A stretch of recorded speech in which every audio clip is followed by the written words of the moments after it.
In this simulation, which takes place over the course of the semester, students represent a brand new not-for-profit.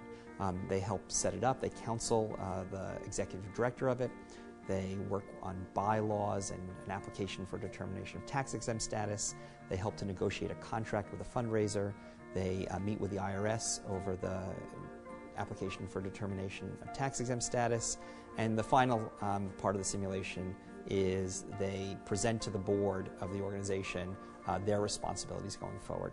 Each team will get a 10-minute period to present. You will receive questions from the rest of us, but your goal, kind of like in an oral argument in your first year moot court, is to cover all the points you want to cover, even if questions are kind of coming up in your way. So always go back to your outline, right? Same skill.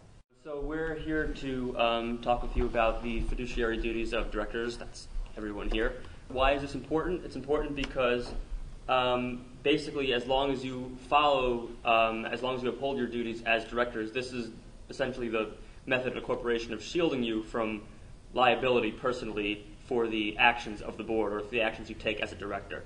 Okay, so we're going to run down what these duties are comprised of, some best practices, and then we're going to answer some questions that you might have.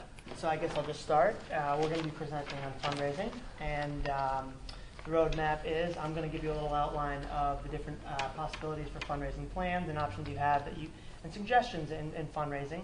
And Arthur's going to present to you some information about IRS regulation of fundraising, and Martha's going to talk about the fundraising consequences on the 990 form, which is the tax return form that you're going to all have to fill out. So in today's class, each of the teams presented a part of the responsibilities of the board to the board and took questions from board members. So students were both playing the part of the lawyer, but they're also playing part of the board members and challenging their classmates. What's really exciting is that a lot of the important parts of the simulation happen at the very beginning of the semester before students meet with our clients. And so it's this completely safe environment to do one of the most important things in learning, which is to make mistakes. Why is this how a board sets its business when it has its board meeting? Is there a logic to that? Is there an internal structure to this fixed order of business that makes some sense? Victor? It's important to establish that everybody's actually participating and is engaged in the process. Everybody of who? So participating in what, actually? Let's start with that question. They're participating in what? What are they participating in? So this is like a decision-making body. I want you to understand that this is kind of like the same way Dr. Frankenstein brings the monster to life. Victor is starting to walk us through how the roll call is bringing the board to life. These are pretty straightforward legal tasks. But the interesting part is that they often present really interesting counseling issues.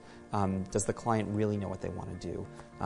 How do they want power in the organization to be distributed, and how will that be reflected in the bylaws?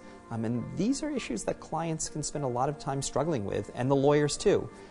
So I think it's a great experience and introduction to counseling.